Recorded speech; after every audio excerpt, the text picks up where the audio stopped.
was too early. Hey there. Bob Morgan, Scott Cigar. Welcome to the OCGFAM show to you, my YouTube buddies. Viewer questions 26. Scott, I've got questions. Does SLF still raise? This is from Michael Knight. What's that show?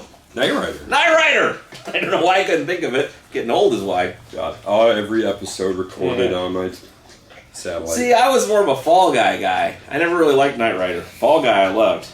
How could you not like Kit? I don't like David Hasselhoff, but Kit. Yeah, the car was kind of for its time.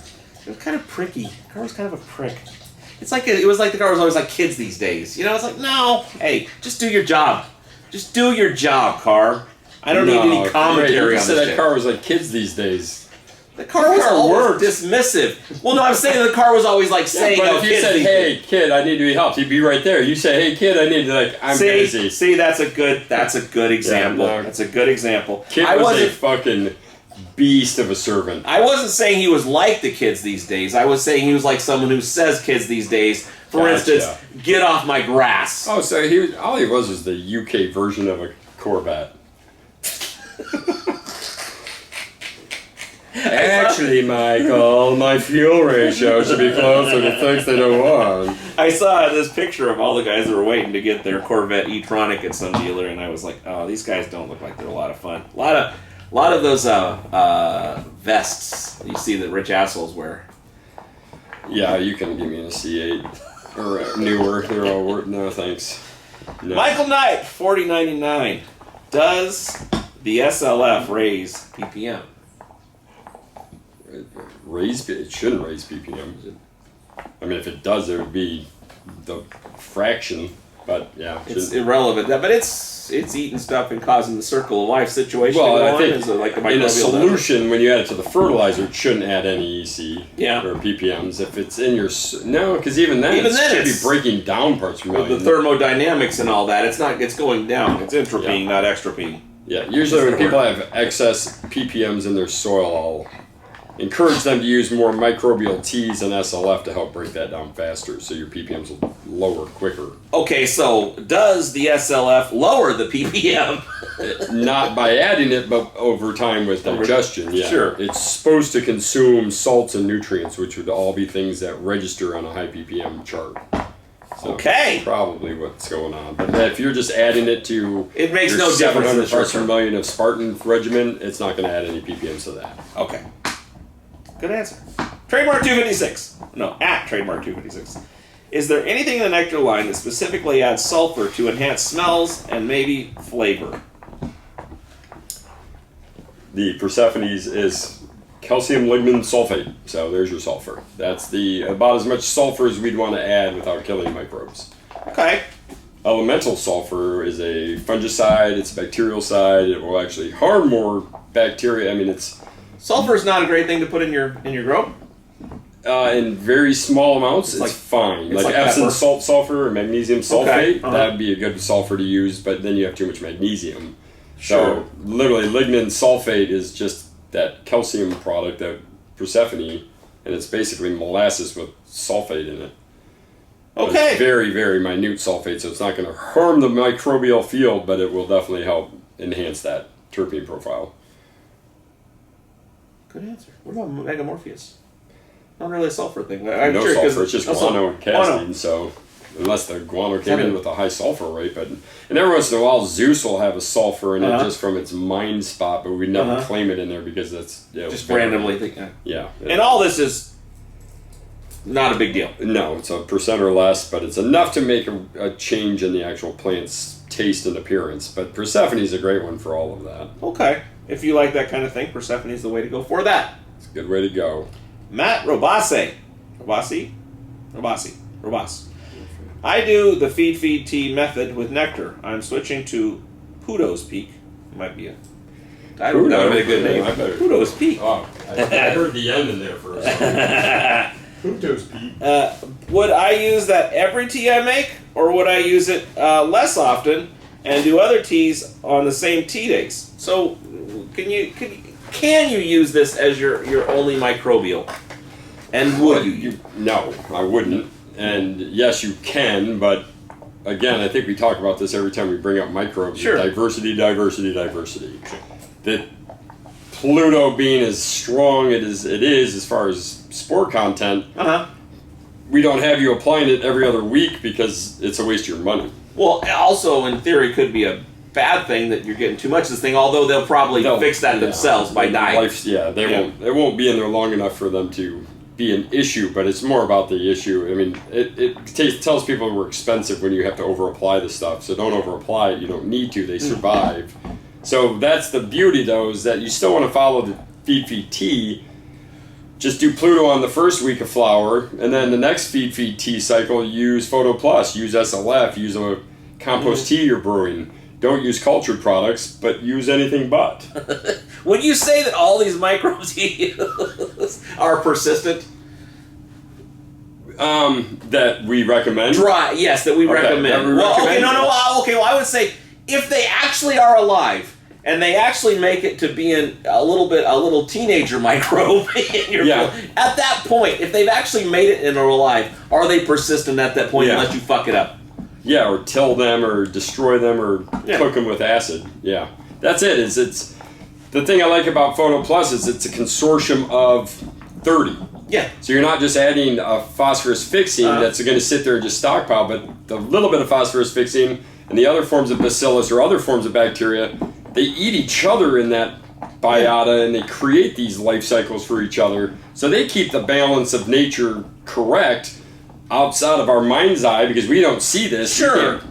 But knowing that what the Soil Food Web does, if you're not constantly giving them a diverse population for them to police and control, you will get the one guys who are the biggest guys and everybody else will fall to them because they're going to be the rulers of the soil. So you've seen these terrariums where they take a big jug and they put a bunch of stuff in there, put a cork in it, and it lives on its own for decades. Yeah. If you threw some microbials in there in mass, they could actually fuck that up because they would... Oh, they'd throw the whole... out of whack. Yep. And that's, to some extent, what could happen, possibly, when you're using very specialized microbes. Yeah, I mean... Although you're in a much more open environment. Yeah, you still have all of the environment to attack them. So if this bacteria is not getting the sun rays will. Sure. So, but yeah, no, I mean, diversity is key when it comes to nutrient cycling soils. And if you're not giving them bacteria and fungi and multiple versions of each, you really are just going, well, I only really like calcium being consumed, so I'm only going to put this one bacteria down. You really want to make sure you've got the nitrogen eaters and the phosphorus, and you really got to get the ones that eat the bacteria who do eat the phosphorus, because if you don't get them, that bacteria is sitting there holding that phosphorus and never releasing it because it doesn't have a predator to come and consume it, and when that gets consumed, its whole makeup becomes a nutritional value for the plant and the roots to absorb. This million-year-old plant that has been living indoors for 30 years, generations, and learned how to live in this, you're telling it that you know better than it does when you're trying to do we all are. something. Yeah, that's the whole problem is we're not God, and we can't sit here and create the perfect indoor cycle because we can tell you what time the lights turn on and off. It's so far from it.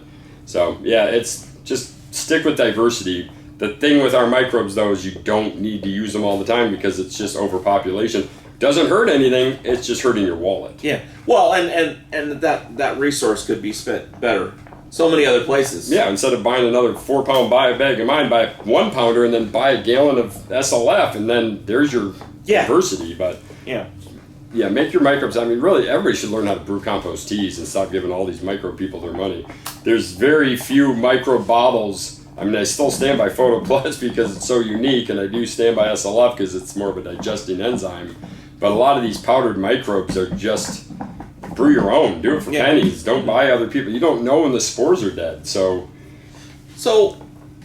even in is it a practical consideration in an indoor grow in your apartment when you're trying to brew up this tea and pour it into a bucket in your closet, as opposed to someone that's got a greenhouse out back, that kind of thing? Would you still brew teas, or I mean, is that why we have these microbial products?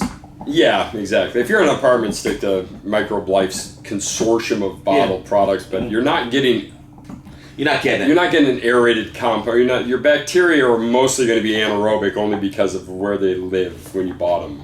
But if you're brewing them, you're brewing the other half of aerobic bacteria that just outcompete the anaerobic stuff in the soil. So it just creates a healthier root zone. A lot of garden centers will sell it for like $2 or $3 a gallon if you just go in on a weekend. They just sell compost tea. So you don't have to brew your own. But brewing your own is as simple as like a couple worm castings, not even, like 4 tablespoons of worm castings in a gallon jug of water with a couple air stones in there, and put a couple teaspoons of molasses and give it 24 hours. You'll have more life in that bottle than you're going to have in most of these powders you buy. And you can do that anywhere, I would think. Yeah, just do it in your sink, so when the microbes become alive, then anything that gases off becomes a waste product in your sink and not your carpet.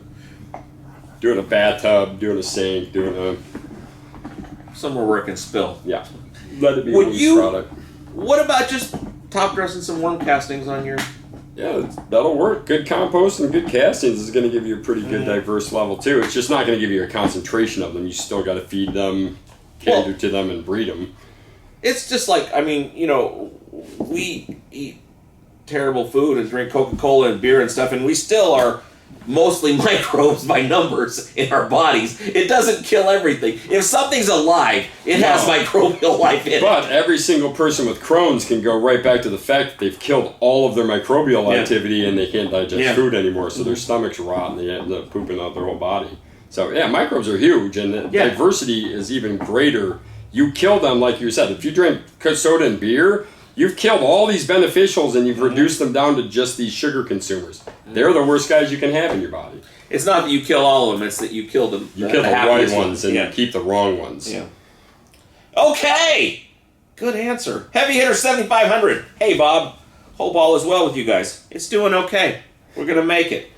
I'm going to be putting it in order again soon. I was wondering if you or Scott sells nectar banners.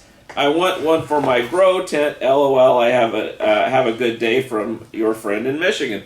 Merch has become very difficult because some people still want the merch, but the vast quantity of dipshits that wanted the merch so they could pretend they were something have all gone away. And so you got 100 XLs and no larges and this banner but not that banner, and it's a pain in the ass, and everything that's available is on OCGFAM.com. Is that a good answer? Yeah, I mean, that's about what it is. You gotta get down, dude.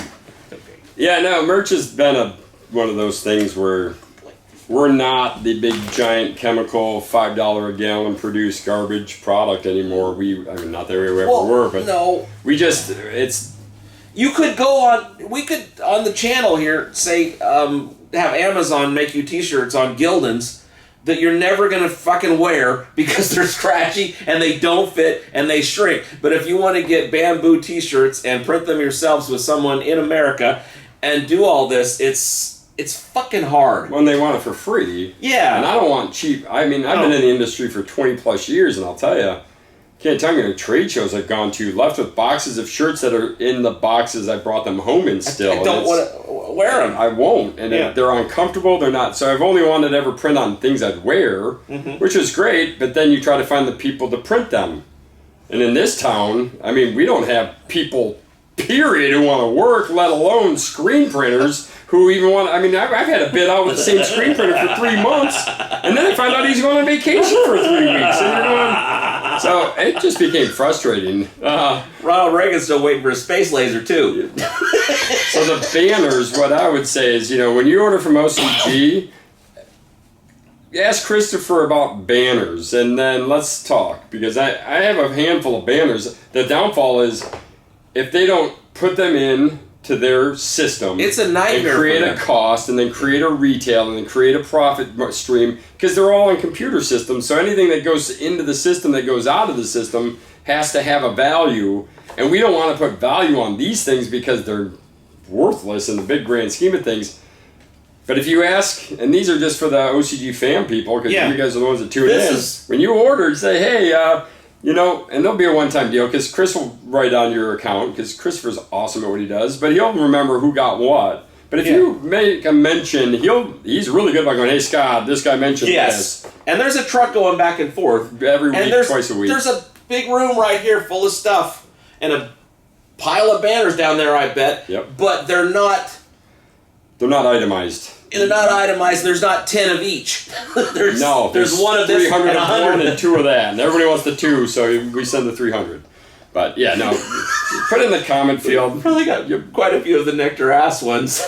Oh, those are going to go out as collectors. Assassins. Ass Asians. No, ass Asians. That's what they were. They were the ass Asians. That one got us canceled. If you go back to episodes 1 and 3, I think that it's in the background, isn't it? Yes. The ass Asians. Wasn't it It was something bad. It was something that could have been taken as racial, even, I would say. Well, it's either That's we good. misspelled assassins. Yeah, I've got 100. And it was funny how it happened. I can't remember what the deal was. Someone gave us the art. It wasn't like it was typed out. No, it was worse. I sent it all to the plant in India. Because it was one of my customers owned the plant, so we sent them to him, and then they got lost in translations as ass Asians. And they are Asians, so they might have just been like, we're ass Asians. Because they're not in China, they're in India. They're on the steps, so they're the ass Asians. They're the butt Asians. Sorry I brought it up. Yeah, Danny. Probably if you're Indian. 3655. Hey, Bob and Scott. The real question is where it went. Those were literally... Which one? We made the white 1,000 years ago. And then... Well, they were only for the soil team. Yeah. And we have pictures online of like the entire soil facility all wearing their brand new white sweaters. And then, they were so happy. Oh yeah, until Thursday when they're all brown and black and stained. So, yeah. Those were the days. And again, it comes down to finding the people that will order the product. It's amazing. Most of the shirts we have to do now, we just go down to the retail store, buy them off of Gen X here, and then get them printed from Ryan. I would say to anyone that wants merchandise specifically, you should put a request into Christopher, and he'll make it happen because... Maybe, don't say that, because he can't make everything. He will try to make it happen. Yeah, he's Santa's size, but he ain't Santa's magic. Well, but, he'll be like, well, no, I don't have that, but I have this or something. Yeah. You can at least get a... See, that's the thing is... dialogue. If you call Xfinity about your cable... You're not going to be able to have a conversation with them about the tree that's blocking the this or the that. But you will be with Christopher, because he'll ask you about what's in front of your tree. Yeah. All right. This is going to be a great show. I've lost my place here. I'm just going to start over again. Do you feed me tea? Hey, Bob, also, Michigan, real question, where can I get... So, he said, also... Is Apollo Rise and Pluto's Peak going to be available for purchase online soon? Oh, yeah. So, I get this a lot because it confuses people. And because we're still... It's confusing. Well, it is. Well, it's tongue-in-cheek, and I guess we all were raised in we grow tomatoes industry, so tongue-in-cheek doesn't seem to escape a lot of us, but it's escaping a lot of these newer guys. So, if everybody goes to OCGFAM.com, and they open up OCGFAM.com. Jeez. There's a sticker, right? Yeah, you get a Pluto sticker. Show it. Does anything come with the Pluto sticker? Well, that was just sample. I want to prove it. Just give me the damn websites. All right, so go to OCGFAM.com. Then you go to the products. If you go to just Extreme Winter Advisory. Who designed this stupid phone version? Never mind. They're a little overzealous about that winter warning, in my opinion. Oh, no. No, they're not. No? Okay. You know how many complaints? Because they ship all over the country and it's never here. It's frozen somewhere. It's frozen somewhere. All right, so here you go. Right here, you're going to see these things that say stickers. Well, we don't sell $27 stickers, I promise you. It's a sample of the product in an 8 ounce and a 1 pound. You're basically buying the front label while we're finishing up registration around the country. Our whole problem right now is that we can't print a label, we can't put them in packaging until it's fully registered, or else we're just throwing money in the fire pit. So until it's fully registered in every state, we're just selling the temporary stickers and it's got a front and back label that's approved in Oregon, so it's allowed to be sold here, But for the rest of the country, we call it a sticker with a sample. So you can buy them on OCGFAM.com, Apollo Rise and Pluto Peak stickers, and they come with a corresponding full bag of microbes. And I know nothing about this because we don't want any kind of RICO action going on us. Yeah. And now this message will self-destruct. Good answer. The gold canopy. Hey, Scott. And this is a long question that has to do with, it's about the dating on the bottles and the windows on the bottles. So let me ask you about those. I'm going somewhere with this. But is there a date on the bottle of when it was made? Yeah. Yes, indeed. Let's see. Yeah, this has the viewer window in it, too. So, yeah, the date on all the bottles, it's a date code. It'll be about an inch and a half up from the bottom of every gallon, quart, and 2.5. And you can barely see these yellow numbers right here. It's a lot like that with everything. I mean, so don't feel like you're less than. What do you mean? I look at every date on every product I buy because my wife, she will try to feed me 10-year-old applesauce. So I've had to look for them, and sometimes you got to get your glasses out. You got to. Oh yeah, no, it's fainted because we're on black bottles, so they wanted to put a white lettering. It's like, well, it just takes away from the marketing. Yeah. They're on everything we bottle, and it comes right off of that machine. So everything before it gets labeled gets one of these, and it's on. The gallons will be about here at the same, either right on this side or right on the face, right at this lip. Okay. So there is date codes. It is on there. Yeah. You gotta dig for it, and you gotta look for it. You gotta shine a light on it and put on your readers. Yep. And then just email me the date code, and I'll tell you the date it was put together. All right. And then the windows on the bottles where you can see the settling and such. Yeah, that's no longer a viable option. So. Well, he was just curious. He's like, wouldn't it be nice? He says, I saw a bottle that had a window on it. I'd be happy if they all had windows on them. Yeah, so would we. We love these. These are the best. This saved my team hours a day in bottling because they could see when it was full. Now they have to look down the hole. This strip here cost $1.97 to add. And these came like this forever, and then our bottle company switched. And we're like, and they got bought and sold. Like, we used to be able to work with 7 different independent bottle companies. Now there's 2 global bottle companies that own them all. And the global bottle company said, oh, you like that? Well, you can't have that because we don't like you or care. So we don't care. And then we stopped getting them when we said, hey, can we get one custom made since you already have the mold and it wouldn't be that hard? Mm-hmm. We were told that go ahead and add almost $2 per bottle to have that as an option. And since packaging is so cheap already and we really enjoy making plastic parts, we decided not to add another $2 more to the cost of the product just so we could have a viewing window.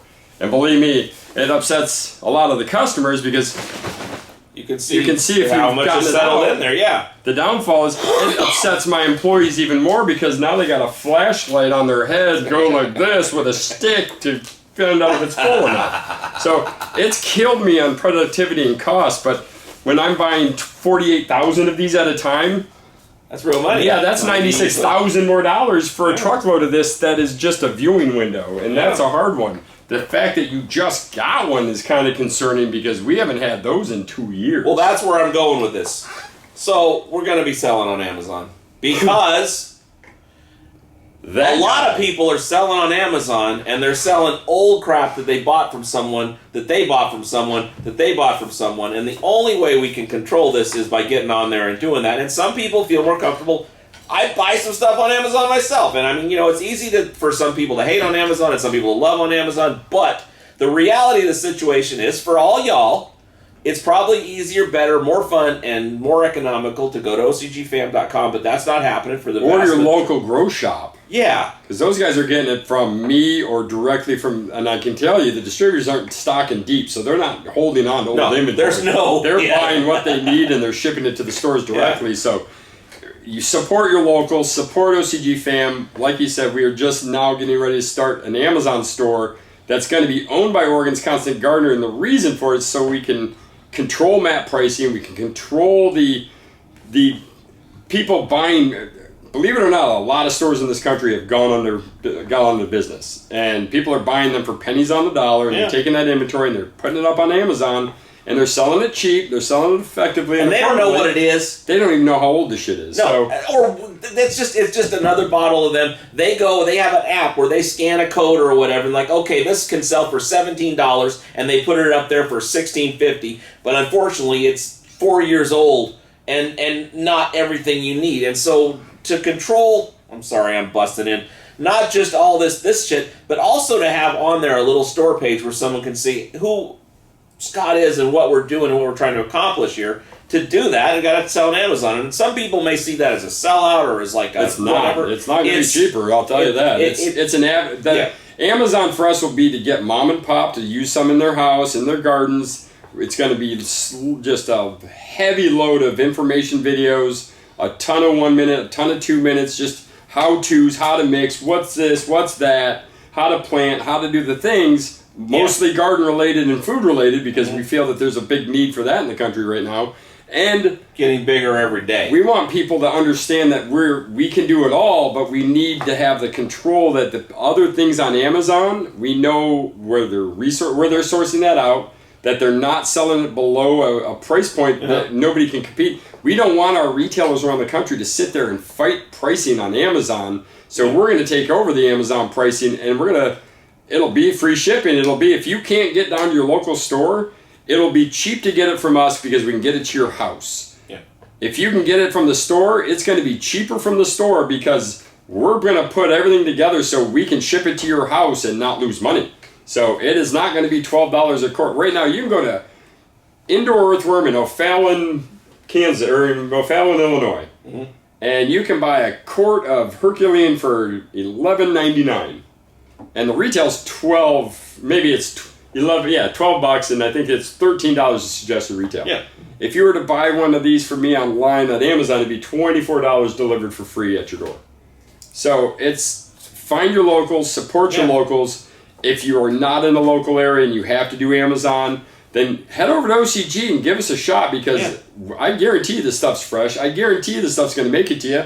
And it's going to work because Christopher's going to make sure all of these things are going to fall into place for you. Nobody on Amazon is going to pick up their phone when you have an issue. Nobody will care about you.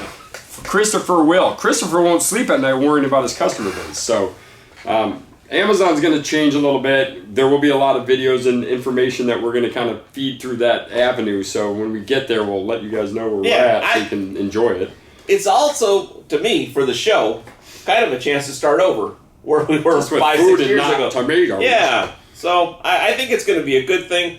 And, in the comments, tell us what you think, and we'll argue with you about it. And we'd love to get back to a place where these people can make us bottles that aren't. But we got to stop this conglomeration of this consolidation of one corporation buying everything, and it's just depressing as a manufacturer. Yeah. When I used to have options across the board, I used to have 7 bottle companies in the state of Oregon I could work with.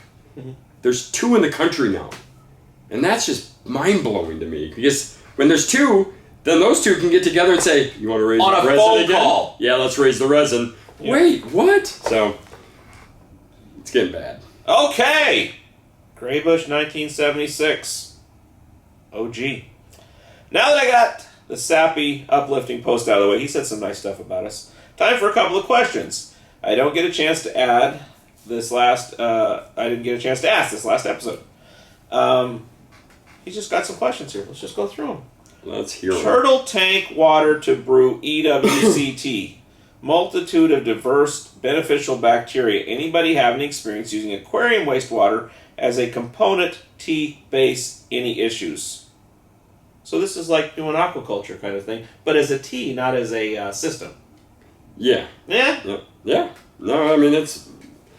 The only thing I stay away from is like really nasty fish tank water that's high in urea and ammonia nitrates. So avoid them. If you test it with your little aquarium tester and it's super high in ammonium nitrate, or if the fish are all floating. Well, not necessarily. That just oxygen's gone, so whatever. But I mean, pond water, fish tank water, you're pre-charging it with a ton of bacteria. And now earthworm casting EWC, earthworm casting tea, I'm assuming that's brewed. So the beautiful thing about taking turtle watered, fish watered, tank water, and then adding it as either a base, half and half or as an inoculant to your aerated earthworm casting tea, the oxygenation of that tea will help the aerobic bacteria and fungi to be able to be basically outcompete anything that was anaerobic that was in the turtle wastewater. Anaerobics, the biggest fear with compost that like municipals have and parks and recreation have and people that, your people will be around the finished product after spraying the tea is when tea is anaerobic, like a manure in a bucket with water, that's an anaerobic tea. Yes, you'll get all your nutrition in there, you'll get some anaerobic bacteria, but if there's an E. coli present, they'll thrive in anaerobic environments, and then that E. coli can start breeding and breeding and breeding, and then you touch it and touch your face, touch your eyes, touch your pet. Now you've spread E. coli, and now you've got mad diarrhea from making a manure tea without aerating the bacteria in there. I don't like diarrhea. No, so you want to avoid just turtle tea water without a bunch of aeration, but if you're just using that as an inoculation and then aerating it with a food source and other compost, you're just creating a huge biodiverse blend of microbes. So I'm not against it. I think most people, the people that keep their tanks will understand what their levels look like. If it's high ammonium nitrate, then they probably would just either dilute it way down or not use it that round. But for the most part, fish tank water and turtle tank water would be fine. This sounds like a zesty enterprise with a little bit of upside and a lot of downside to me. Yeah, I mean, it might be fun. Yeah, I think most people that keep tanks would understand. Okay. I wouldn't go sourcing out if you don't keep fish tanks and you don't understand how to create the levels of chemistry in your water. Because that would be the other thing. A lot of people treat their water all the time.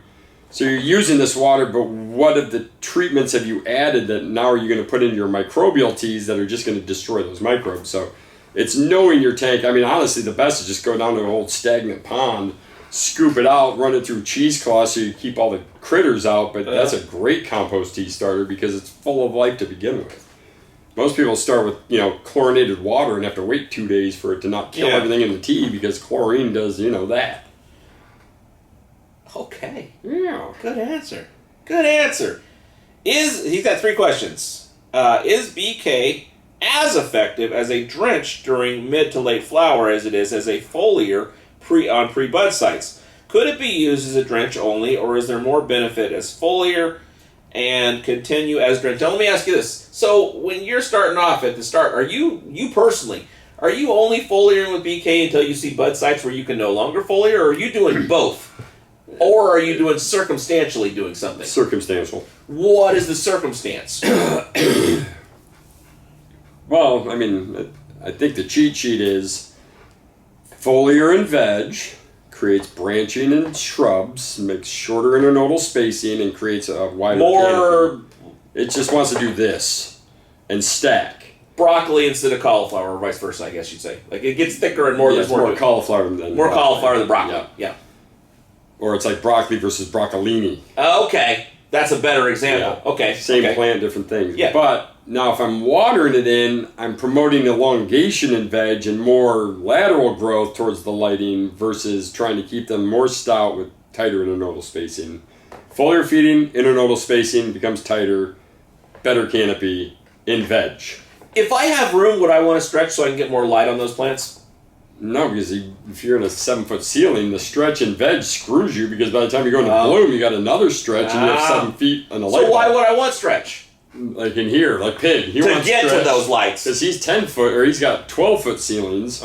So he foliar feeds, and then about 2 weeks before going into bloom, he starts watering it in because he wants the legs to start. Okay.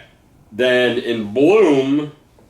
Was that the other part? So well, I guess he's saying, I guess what he was getting at is that why wouldn't I just root drench all the way through? And then I was the one that brought it up the thing. Well, because root drenching, if you have all the room in the world, I mean, there's no wrong way to do it. The downfall is that wherever you put it is encouraging that energy to kind of focus on that action. So if I water it into the roots with all my nutrition, I'm promoting the plant to grow up and growth. Okay. I'm looking for lateral growth. I want you to stretch for the sky because I'm giving you all the energy in the root zone. You're taking all that and shoving it up to the top.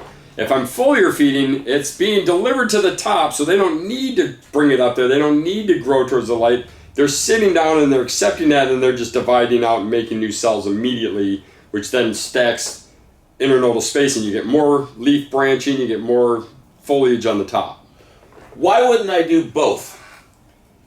Because now you're at like 14 tablespoons of Herculean in week 4 of veg, and you got the crust going, and you don't need to. There's just no need. Okay. You can go back and forth. You can go 1 day foliar feed, 1 day soil drench. Okay. You'll get the thing, but the other thing is now you've created a beast of an eater, because now you're giving it, you want to grow and multiply internodal spaces? Well, you're asking, that's a tall order. You better give me all the food I need to do this. And people that over-apply chaos will all come back, well, I'm burning my plants, or I ran out of calcium. It's like, you ran out of everything. This isn't just a calcium deficiency. They've run out of amino acids, they've run out of protein, they've run out of nitrogen, potassium. It's gone. Because you're literally making the plant triple time work. Okay. So I usually will do, if I'm going to do both, I don't do more than 7 applications a week, period, because it'll stress the plant out beyond repair. And you, ostensibly, have as much herc as you want, and still don't do it because it doesn't make a lot of goddamn sense. There's a definite loss of return on your investment at some point. And every genetic's different, every environment's different, every garden, but you can get to a point where you're just throwing the herc away because they're not eating it anyway. You're creating the crust on the top, and you've kind of hit the echelon of that plant. There's some plants, we've yet to find the echelon. There's some plants that are like, 2 teaspoons? Yeah, that's too much. I don't want any more. So that's the tricky part. Now, foliar feeding, because what do you say about the bloom? Well, that's what I was going to ask. Is it in the bloom? I mean, why am I doing bloom chaos at all?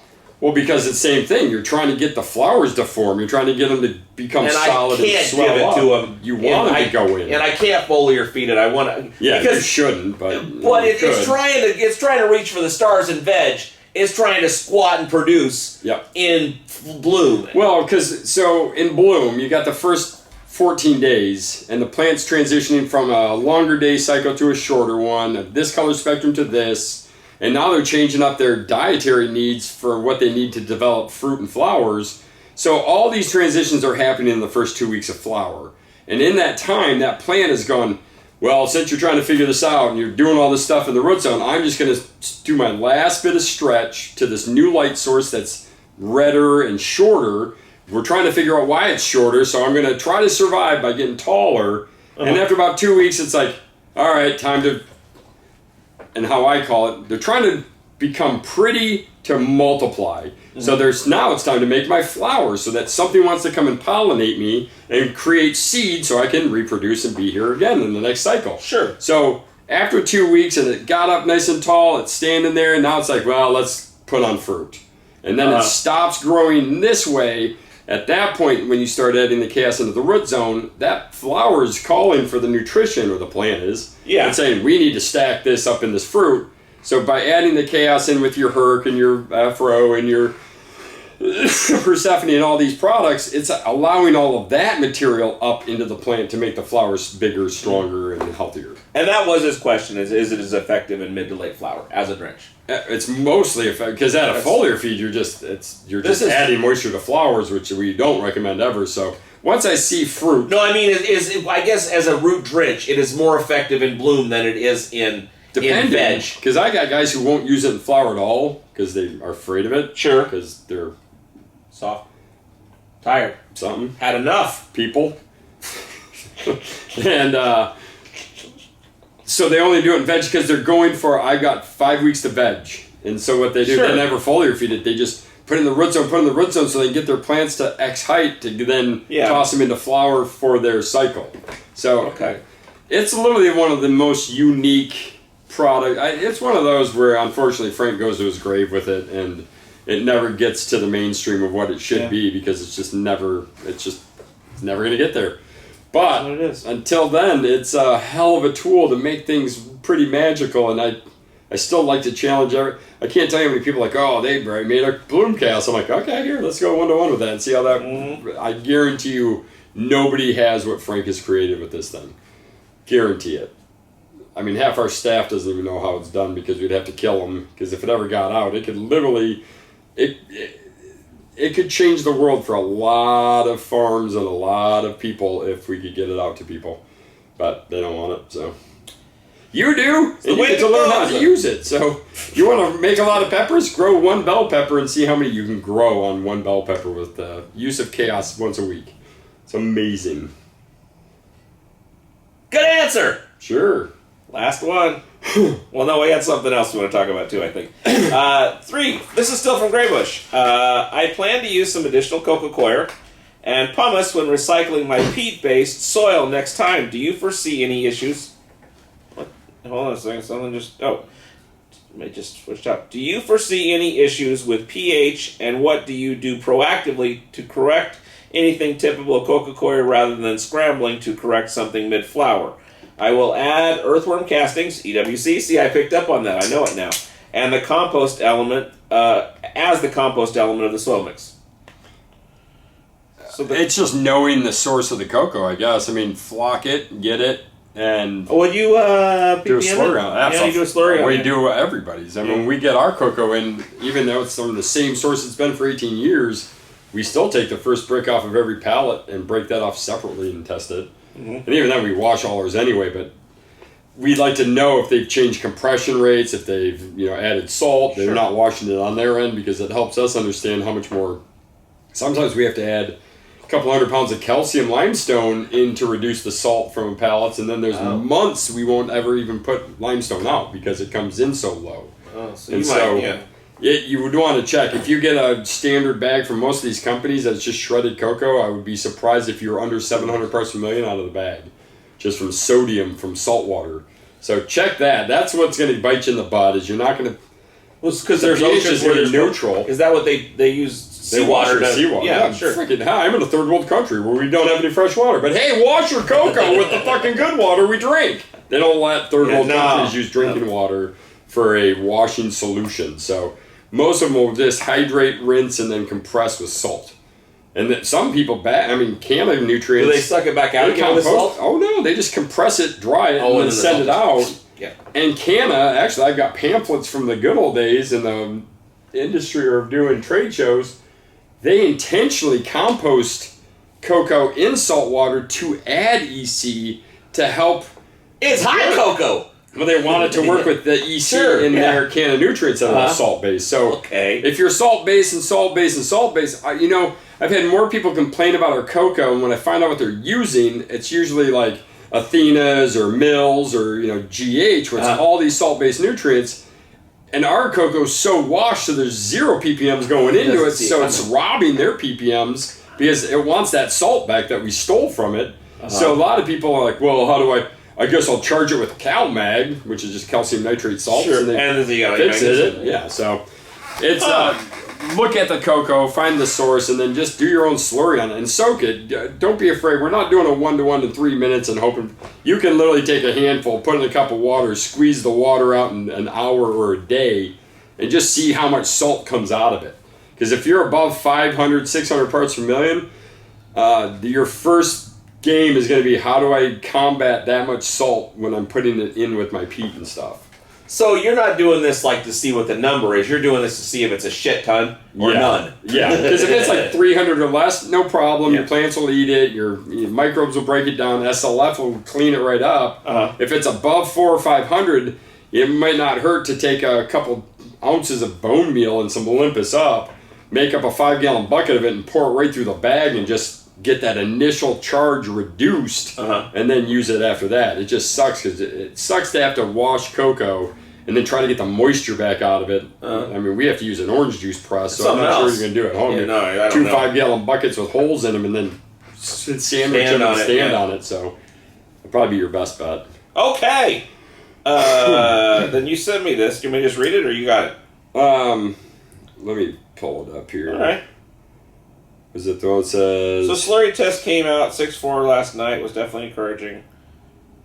I can imagine it would drift from that quickly, however. So if you could give me your recommendation on top dressing, that would be awesome. Yeah, perfect. So,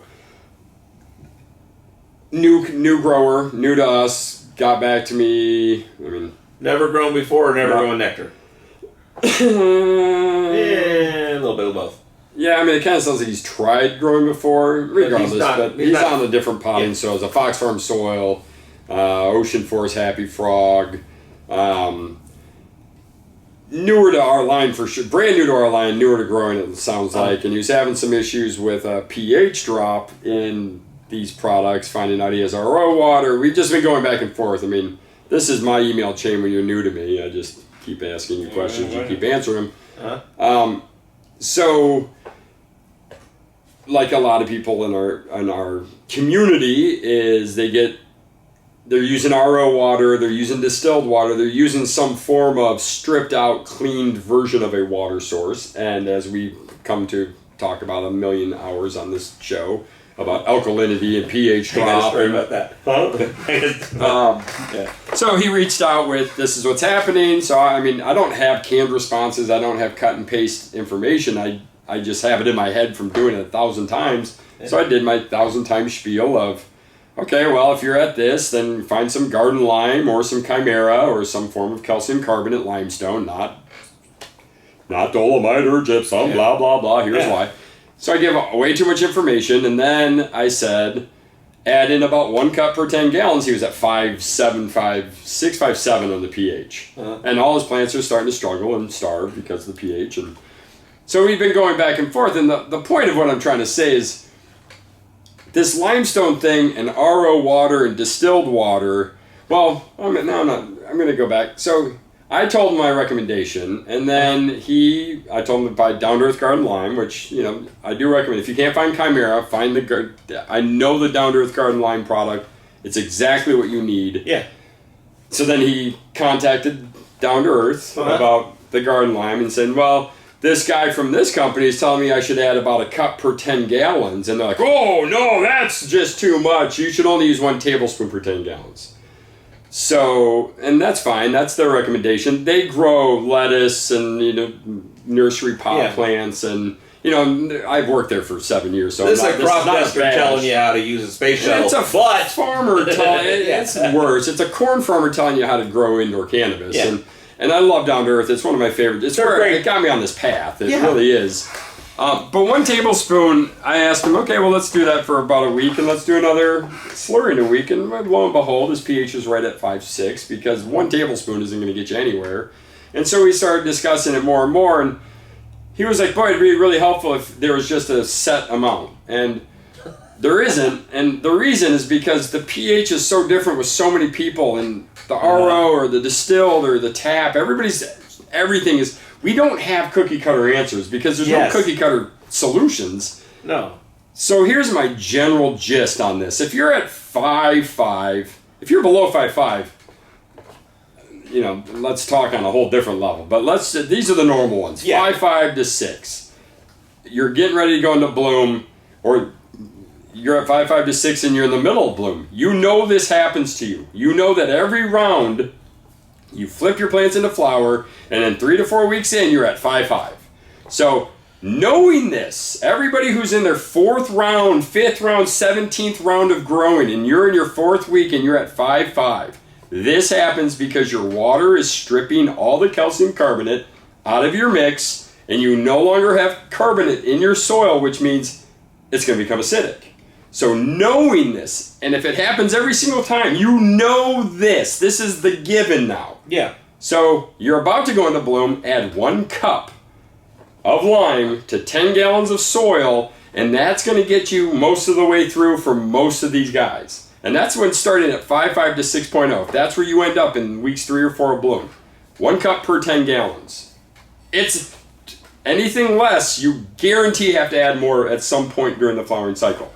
So just start with the 10. Mix it in the top 6 inches of that refreshed soil and let it leach in and buffer as you go. And this is a $10 box that you'll never use all of. It's a $20 50-pound bag. Yeah, you're never going to use all of it, and you're not going to hurt by using a little extra. No, and if you feel like you need to use it, you've got a rose outside, a lawn, any place that has soil needs to be buffered. Now, here's the thing, and not an attack on Down to Earth, but one of the employees said, you might overshoot your pH. That's true and not true, because with limestone, it's a rock, and the only way this rock... Use something and unrock it. the only way to unlock that is acid. And acid has to come at 6.9 or less. 6.9 is barely an acid. 6.8 is getting a little stronger. 6.5, it's just going to be maintaining and slowly dissolving. Sure. At 5.5, you're going to take a chunk of that. It's going to buffer and then hold the rest. But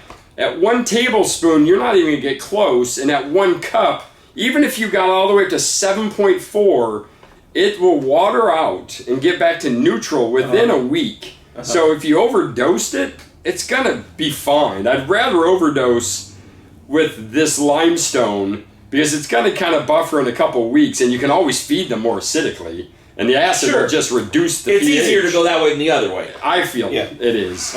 So that's the big thing. And then for applications after that, let's say you normally end up at 6.2 in bloom, then, you know, you'd want to start the round off with maybe 1/4 of a cup or 1/3 of a cup. You know, just kind of ration this a little bit out. But if you're below 6 going in every time, 1 cup is not even, it should finish you all the way through, but it's going to touch the surface. Anything less than that is barely going to scratch the surface. And same with the Chimera. You know, we talk about the Chimera often, and I mean, hopefully this will just be a clip someday. Yeah. Because I think Chimera is one of those where people are still running out to their store, they're demanding they get this product, their water is 8.4 out of the tap, and they'll never need Chimera. I almost need to make an acidic mix that has the same bloom properties but has sulfates in it to make sure the pH gets stripped out of the soil versus this that's trying to build alkalinity back into the soil. But with Chimera, you know, that's it. If you're not below 6.4, don't add it. And here's why. Chimera has this much dolomitic lime in it, and this much calcium carbonate in it, and this much dolomitic will take your pH from 5.5 and take it to 7.1 because it's magnesium sulfate, and that is very, very fast reacting pH. It's actually magnesium oxide. So that oxide is going to jack the pH way up. And then that takes you way out of their range on the other side, and the plants are like, oh man, we can't eat over here, and we can't eat over here. Pick a lane.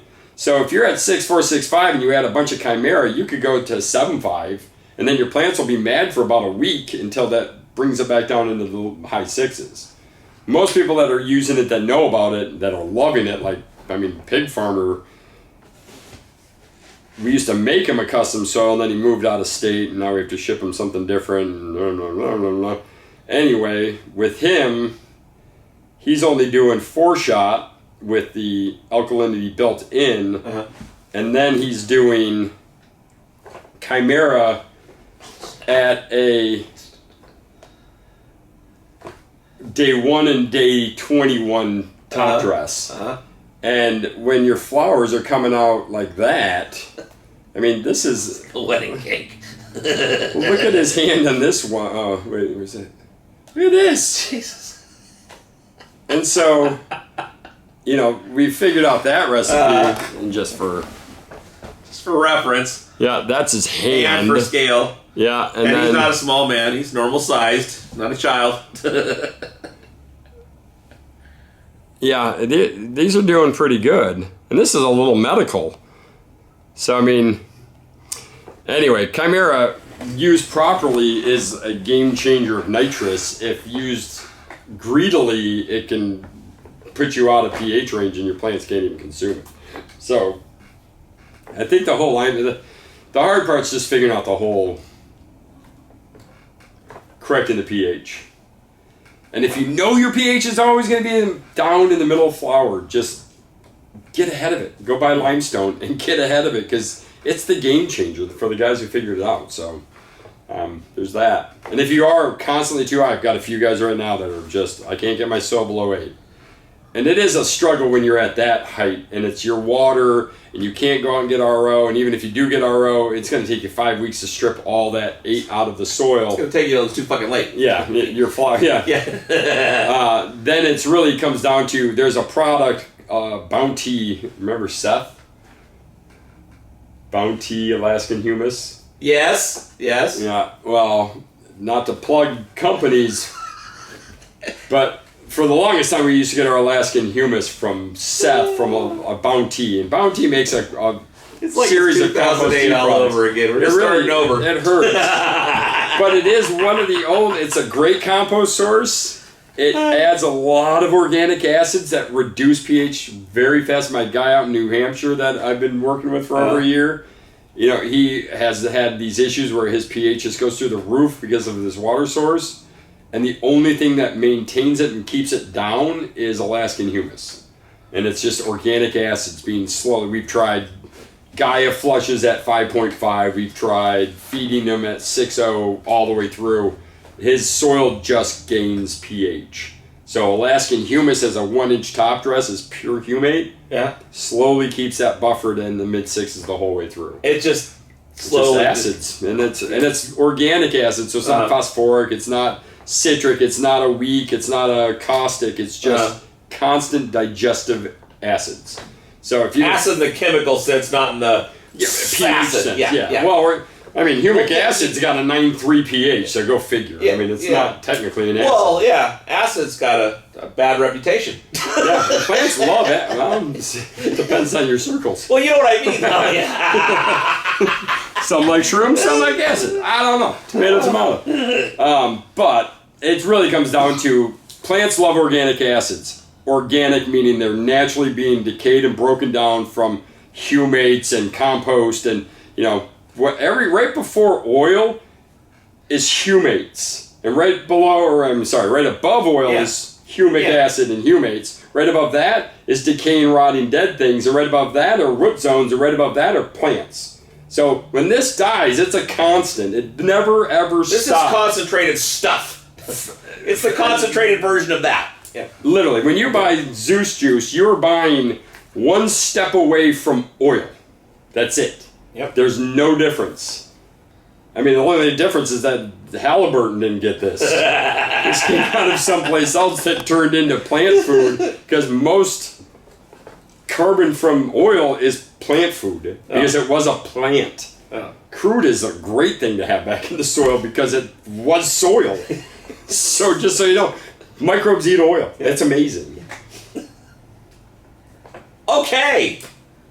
So the wife got this painting thing, like a inkjet painting, 6 feet by 6 feet. It's like literally 6 on a canvas, and they send it to you rolled up in a box. What is it? It's a canvas painting, like it's like an art piece.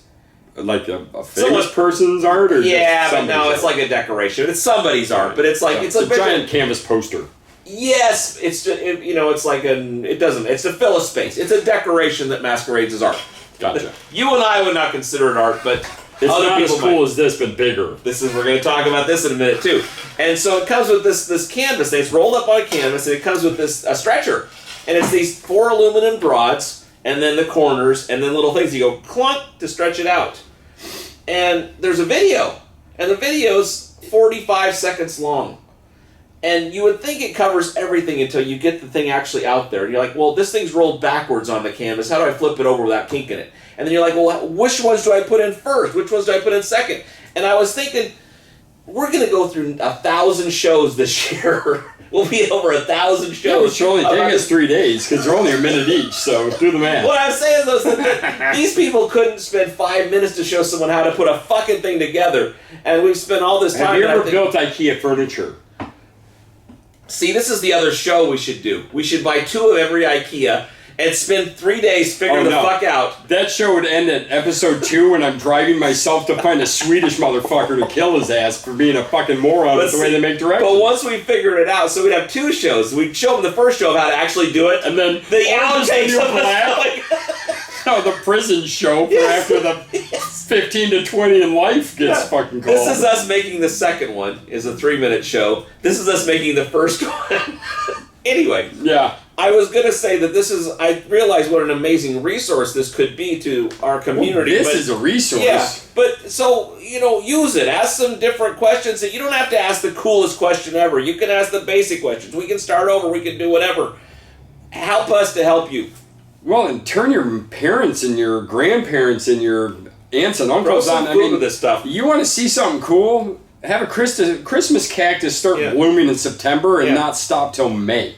Well, and then go, what? And then realize, it's all about nutrition, alkalinity, and health. And when your plants are healthy, I mean, these labels suck when it comes down to, here, Grandma Sue, I need you to water your orchids. Buy some Zeus We will juice. do a video. Hey, Grandma Sue, this is how you do tomatoes. Don't get offended when we stop talking about you guys in the industry, but when we are... Also, we're also going to show you my garden from start to finish this year, because we're going to start all the plants here. We're going to get... It's just going to be every... Yeah. We're just going to be putting up a lot of content on how to grow stuff. Well, I was also going to say, when 75% of the world's potash is in a war zone, this stuff might be economical compared to regular fertilizer in a month or so or a year or so. Well, yeah, we'll see. Yeah. We'll see. Yeah. Who knows? Yeah. But you know what I'm saying? It's like, this is a way to... We don't get any of this shit from anywhere but this country, so I'm not too worried about that concept. All right. I'm just saying, we don't Our potash's okay. We're gonna be not fine. relying on anybody that speaks fucked up languages to give a shit. All our stuff comes from places where we can either say, hey, or where's my stuff? And they'll understand. I got your stuff, man. No, not even those guys. No. No guanos. They're going to be sending this stuff soon. Anyway, we're not going to delve. We said we wouldn't delve. We're not going to delve. Hey, I'm not the one throwing the ball. No, I fucking threw the potash out there. It was my fault. It was my fault. The question wasn't in here, and I can't remember who it was from, but a couple people asked about the picture. Sammy. Oh, they don't know who the Rat Pack is? Well, they can't see the whole picture. Oh, gotcha. So it's Sammy Davis Jr. over here. Have you ever seen that movie Tap? I saw a clip from it. It's Gregory Hines is a tap dancer, and Sammy Davis Jr. is like he's talking shit like, you ain't got no legs no more, Sammy. Is it a modern one or is it? It was like a movie from the 80s. Okay. It was Gregory Hines. Is he still alive? Oh no, he's. was. Oh yeah, he was still alive. Was he acting in it? Like yes, Cannonball Run? Yes. No. Yeah. Well, yeah, but he's like all doing this crazy. Wow, he was a dancer. Yeah. Anyway, Sammy Davis Jr. is Peter Lorre. No. Laughlin. Close. Kinda. Yeah. Anyway, and Dino. Yeah. And Frank. It's the Rat Pack. You sure it's not Peter Lorre? It's Laughlin. Right. Can I look it up? Okay. Rat. My poor wife Pack had to carry this. Oh shit! 12 blocks for Christmas to hide it from me. That's awesome. When we were dating. Oh yeah. That's 20. I heard coming over to pick you up. You had that little window, like you were in the attic. There was like a little. That's right. Window. You're like, ah. Yeah, the upstairs. Down in a minute. Yeah. All right. Hold on a second. I see the picture, but okay.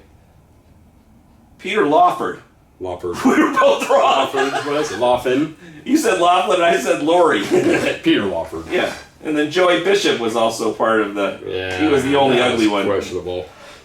He didn't have the looks. He was the one that was tied into the crime family.